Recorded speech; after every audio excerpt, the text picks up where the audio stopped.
Did you know that 60% of you who are watching this video are not subscribed? Make sure you subscribe and turn on all notifications after you hit the notification bell. And comment down below with a reaction video request. I heart comments and read them every day. Enjoy the video. What is up, you awesome kissers and CistReactZ guys? Today we're actually reacting to Game Theory Monika Has Escaped, Doki Doki Literature Club Plus. Make sure you guys hit the like button, subscribe to Game Theory, and comment down below. So yeah, this is like, I think, my first Game Theory that I've watched in a long time that doesn't have anything to do with FNAF, so yeah, let's get into this bop. Because I do like me some Doki Doki Literature Club. Hello, Internet! Welcome to Game Theory, where today, this is it, friends. After 7 years That was loud. of research, planning, poring over every detail of this franchise, nearly 50 episodes exploring every scrap of story ever put out into this universe. I think I've got it. I think I've done it. I have solved FNAF. any question you could possibly ask me. What's in the box? Wait. Who's orange guy? What is Mangle's gender? I even What? legitimately think that I have a timeline all figured out. This will Wow. be, without exaggeration, my final FNAF theory. So How many times has he said that? loyal theorists, it's been a long ride, but this is the moment that you've all been waiting for. The climax of our journey. Today we solve everything about Five Nights at Freddy's once and for all. No. Yeah. Oh snap, Monika just took over. Wow. There is Wow. nothing else. There is just Monika. Just Oh Monika. God. Just Monika. Just Monika. Just Monika. And here I thought Game Theory was gonna say like, oh yeah, this theory will be coming out tomorrow. Roll intro. Oh God. Monika took over the Game Theory intro. I swear. In all of my years of reacting to stuff on this channel, I have never seen Monika do something so disrespectful. Hello, Internet. Welcome to Swear. Monika Theory, where there's just Monika. Hit that subscribe button to make Monika happy. You better do it on CistReactZ's channel as well, or she'll kill me. Wait, can I say that word? Oh, wait, Dang that's it. like school for most people in the post-pandemic times. Anyway, for many of you, school might still be virtual, but our back-to-school merch is very, very Oh my real. God. Like our brand new Big Idea backpack, complete with cushioned laptop compartment. Make sure you guys get make sure you guys get all of that good juicy Game Theory merch. This episode has us diving back into the world of Doki Doki Literature Club, with Team Salvato recently releasing a new version of the game, Doki Doki Literature Club Plus, or as I like to call it, I heard of that. DLC. Maybe I'll play it even if I'm watching this Game Theory. Brand new layer of mysteries to Because I know I've played the if first it's one on the been a channel. minute or several million minutes since you last thought about the game when it first came out back in, oh man, 2017? Let me quickly refresh your memory. DDLC is a game that on the surface looks like any normal cutesy visual novel dating. But really, it's a hell that Monika's made up. Literature club where you build relationships with 4 girls who are all definitely That purple-haired girl is crazy. 18 years old. Nothing creepy to see here, folks. There's the bubbly Sayori, bookish Yuri, aggressive Natsuki, and club leader Monika. Aggressive Natsuki. And there's a picture of you holding her down. Personalities, their likes and dislikes, like Natsuki's love of manga and cooking, and Sayori's Yes, sir. I've seen that One Piece manga. Relationships deepen, the girls start opening up to you about their problems, like Natsuki's father not feeding her, or Yuri's shirt being too tight for her chest. Her words, not mine. Poem by poem, you start wooing the girl of your choosing, but not all is as it seems. As you go through the game, things start to go off the rails. Things start to become their behavior just starts to Monika. get more and more extreme, with many of their worst tendencies getting multiplied exponentially. Then Sayori takes her own life, and everything changes. You reload the game only to find the code glitched beyond repair. Oh my lord. Even removed from the game's files, and no amount of saving and restarting. Wait, that's an actual detail? One by one, the other characters fall away until you're left alone with just Monika. Let's be honest, she was always the right choice all along, you know? Why would you choose to go with any of these other girls? Monika reveals that she'd somehow seen the truth, that she'd known this was a game all along because she'd been granted a higher level of access to the game's code. Her tampering with sliders in the background caused the other girls to die, just so she could be the one left with you. Everyone always asking who the best girl is, no one ever asking how the best girl is. So, how do you stop her? Well, by beating her at her own game. You have to go into the files for the game and delete her character file. technique that she's been using against all the others since the start. I didn't even... That alone would have been a pretty incredible game experience. A psychological horror title disguised as a visual novel. Did I actually do that on my first Let's Play? Or did I stop after that? Over the top was that the story didn't end I can't remember. In a series of 2 episodes we did after the initial game's release, we dug deeper. Don't trust Yuri? I don't remember those. Finding clues hidden throughout the various poems and dialogue. We discovered files that could be converted to different formats, like PDFs and text files. We ran codes through base64 converters, ciphers, binary decryptors. We were inverting image files, wrapping them around my codes. lord. We even found a QR code that was hidden inside an audio file. That QR code led us to a website hinting at something called Project Libitina? an experiment that was trying to train people to open their third eye, which we come to learn turns them into killing machines. And if that seems a bit random and disconnected, it's the exact story that's hinted at in Doki Doki's main game. Interesting. The book that she's been reading, The Portrait of Markov. Those videos are still up, by the way, if you're interested in checking them out in more detail, but now they're all age-gated. It just goes to show how much YouTube has changed in the past 4 years. Anyway, it was Monika's character file that was the most interesting. If you guys want me to react to those, let me know in the comments below. I don't think I've ever seen them. Entirely. And that Monika, rather than being the villain, I remember at least. be the hero of any new sequel to come out of the series. I know that this isn't my only story, and I think everyone else has had the same kind of experience. Some kind of deja vu. I think you might be able to go back, or however you want to put it, to go back and tell them what's going to happen. If they knew ahead of time, they should be able to avoid it. If they remember their time with me in the other worlds, they should remember what Other worlds? This is my story. It's time to be an effing hero. 2018. She's trying to save the rest of the girls from whatever fate awaits in Project Libitina, with the last point of her message saying 2018, and then nothing happened. 2018 came and went, and so Yeah, it really did. In 2020, but now we have DDLC Plus, which, well, isn't the game that we were expecting for the past 3 years, but does have a lot more in it. Stuff that confirms some of what we've theorized about, gives us a way Also, to it does have more content. alternate world of Project Libitina, and I just thought it was a suggests port, that to be Monika honest. may have just been able to escape. So let's stop reminiscing about the past and jump into the game, shall we? What does the Plus add to the original game? Well, when you open up the game, you're welcomed by a desktop. Yep, this is the big new addition here, friends. At first, I was underwhelmed. Wait, so can you use the desktop to delete Monika when you beat the game the first time? The original game was so popular that they wanted to bring it to the mainstream market, i.e. consoles, but you can't just open a game file and delete entities. Yeah, so that's what the desktop is for? PC. Shout out to the PC Master Race.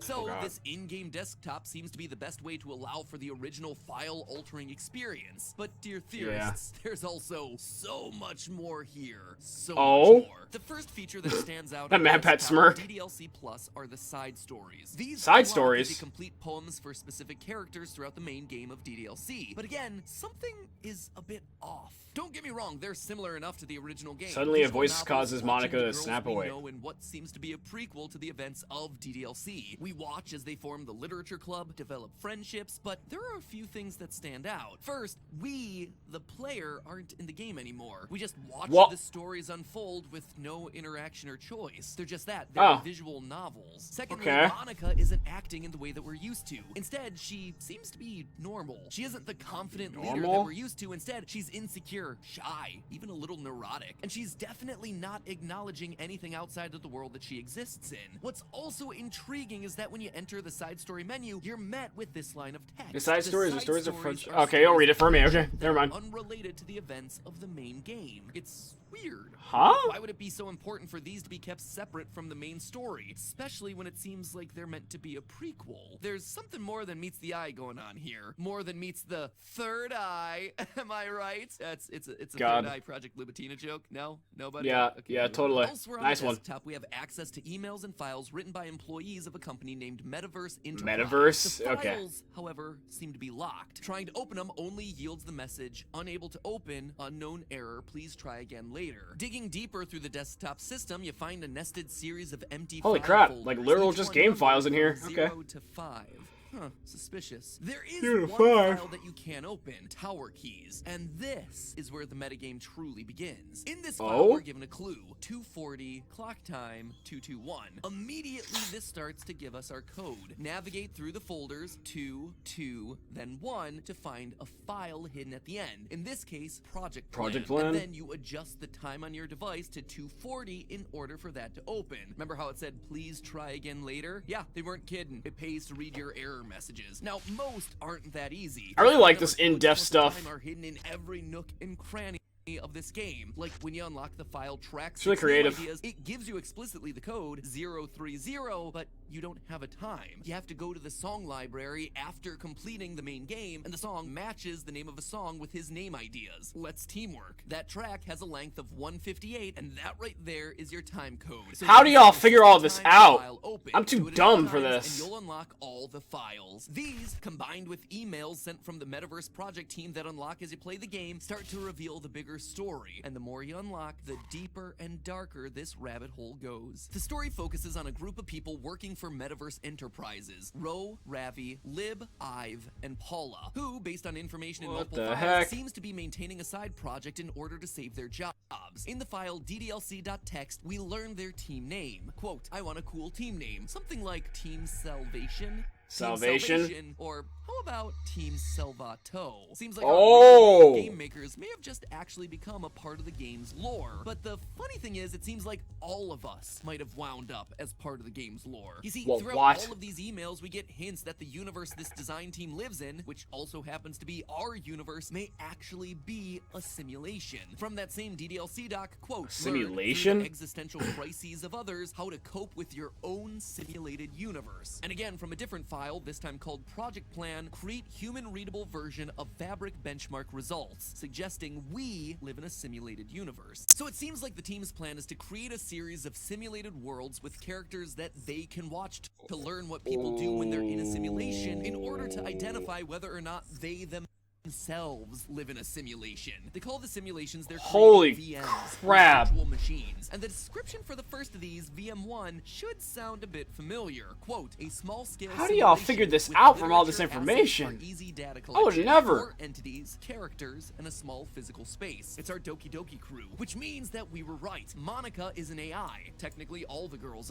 are. But we also learned yeah. how Monika got her powers. In that same project plan file, it explicitly talks about observing the effects of elevated access knowledge of simulation. What this tells us is that basically the Team Salvato they crew gave her gave it. one of their simulated characters, Monika, the knowledge that she's in a simulation to see what she does with it, what motivates her, what it does to her psyche. However, what good is an experiment without a control group? Remember all those odd things I said about the side Control stories group? in the game? How there's no player character, how it's not connected to the main story, how Monika seems normal? Well, that is our control group, another iteration of the VM1 simulation where Monika doesn't discover her powers. There are a couple of emails and text files that help us handle this. The first, meeting notes 2.txt, mentions the following: clone VM1, same elevated access, but prevent the entity from discovering it. The entity obviously being Monika. Meeting notes 3 also He wasn't confirms the capping. side stories to be the control group, stating, quote, snapshot slightly earlier in time, compare end control sim to start of VM1, which lines up perfectly with the side stories ending with the creation of the literature club before the start of the main game in DDLC. And if that wasn't enough evidence for you, Rhea, another member That of just the got this game has got a tells crap us ton of in the lore. email side stories, Holy but crap. Again, just to clarify, all the recordings labeled side stories are part of the controlled simulation. Oh, they just outright said it in there too. Email, Huh. we once again get a reference to the unreality of their own world. Scrolling down a bit further, so if I'm keeping track, we have what, like 5 different universes in total, with 3 or 4 of them created and then destroyed by Monika, of course. It's funny because I keep wanting to speculate on which one is the real universe, but in reality, they all are. As real as ours is anyway. But what about the player? Why are we not a part of that control group? The absence of a player seems odd, even to the team. Quote from the email character discrepancy. Having run the control simulation for a while, it's evident that a certain character is missing from any mention or appearance. This makes me speculate that Monika's meddling is less clumsy than we think, because she would have had to manufacture this character herself as a way of forcing connection between her and the user. Once you get this email, you unlock a concept drawing in the gallery for none other than the player character. Monika created the player character. Note, I'm not saying the player, just the character that the player controls. This is why we aren't playing the side stories. With her elevated access hidden, Monika doesn't create a player character. She doesn't need it. She isn't aware of everything that's going on, and so she doesn't need to interact with any sort of user. Speaking of Monika, we learn in this new content where her name comes from. Once you unlock the email, let's move on, we get ourselves a fuller picture. Quote, we need to have a meeting about shifting our focus a little bit. it. We've reset VM1 how many times now? We've obviously gotten spoiled by the ease of access that VM1 offers us, but it's just unrealistic for someone in real life to be granted a level of elevation even close to monitor kernel access. Monitor kernel access. Monika. But what's interesting is that after so many resets and experiments, they've come to realize that the permissions they've granted Monika are too high. She doesn't just suspect that she's in a simulation, she knows and can manipulate it. That level of knowledge just doesn't happen unless you meet Lawrence Fishburne and swallow a red pill. It's at this point that the Metaverse team starts to shift their focus over to VM2, Project Libitina. Yep, that is still very much a thing here in all its dark psychological horror glory, and we're gonna talk about that later, but I'm still not done with what VM1 and the Literature Club have to teach us. Or should I say Monika isn't done with us. You see, we just talked about how Monika created the player character, or at least the placeholder for him, in order to interact with us, the user. But why would she want to do that? Well, she wants to save her friends. She told us as much in that hidden message from her character file. Wouldn't it be useless though at this point? I know that this isn't my only story. I can see that now really clearly. If they know ahead of time, then they should be able to avoid it. Plus, our theory that Monika shares memories with the Monika from the other game, or to use this new game's terminology, the other virtual machine VM2, is confirmed in an email from DDLC+. Quote, has anyone evaluated the Dang, she released a copy-paste? Sharing a memory pool between multiple VMs rather than allocating them separately? I'm looking at some of the files VM1 is generating, and I'm finding some information that definitely shouldn't be there. My best guess is that memory being freed from VM2 isn't getting zeroed out, which technically gives VM1 access to it. So Monika is able to see into VM2, seeing the horrors that befall her friends over in the Project Libitina simulation, and she wants to help them. But how do you do that when you're trapped in a video game? Well, you break out of the game. Ladies and gentlemen, I believe that Monika is pulling a William Afton glitch trap move and has hijacked someone's body to do it. But she's not focused on us. She's using a member of Team Salvato. There is an imposter among them. That whole speech. Wait, what? Oh, he even has a name? Who are you?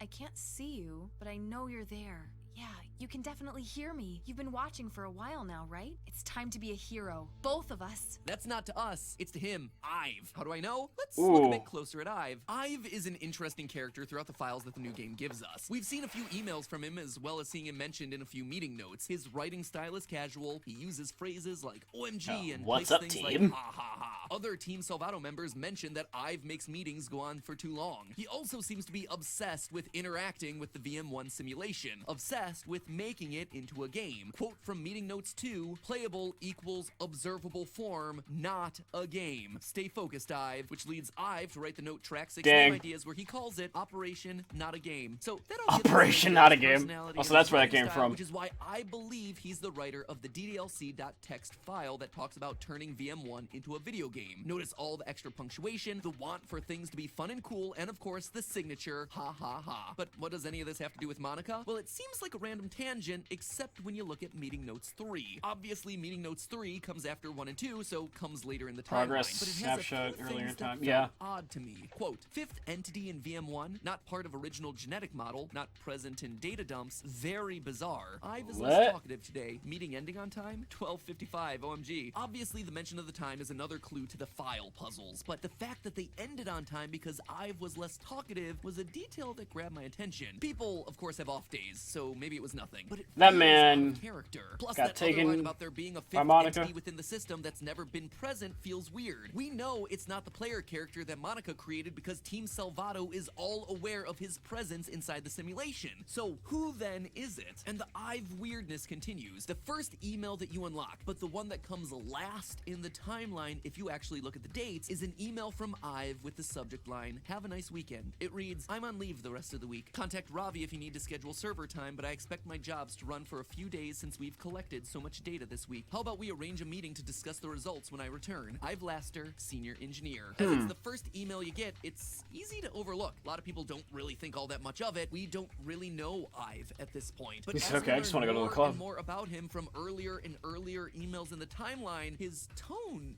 has changed here. Wanting to be in a meeting about results, straight to the point, no abbreviations or ha-ha-has, his tone feels off. But I couldn't quite figure it out until I looked at the subject heading, "Have a nice weekend." Why does that sound so familiar? Where have I seen that before in this franchise? Oh yeah, in the original DDLC during Act 2 when you spend the weekend after Yuri...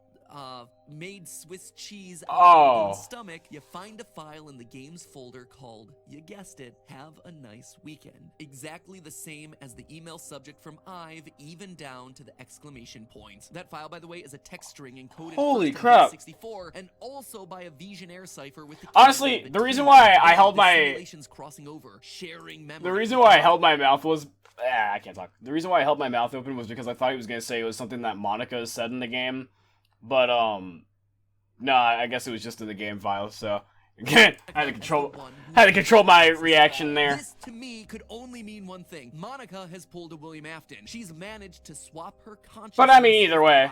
Think about it. We know Monika has a very sensible, mature writing style based on her poems, so it would make sense that she wrote it, trying to blend in, as well as why Ive might suddenly be so quiet in a meeting. Monika doesn't want to draw attention to herself. It also explains that mysterious fifth entity in the last snapshot of VM1, which nobody can explain. It's Ive. He's trapped in the game thanks to his own hubris. He wanted so desperately for his experiment to be fun, to make it into a game, and when he saw that Monika had made a character for him to assume, he started playing, only to experience the horrors that we did, but his fate was much worse than ours. Monika's note hidden in Dang, the she character trapped file, him in there. I believe is directed specifically at Ive, thanking him for all the help that he's given her so far, talking to him about how they need to work together to save everyone else. But by work together, she means using his body to exit the simulation and help her friends over in VM2 from the outside. In other words, Monika has escaped. And if that weren't enough, there's yet another entity that we have to be on the lookout for. One coming from the other side, Project Libitina, an entity named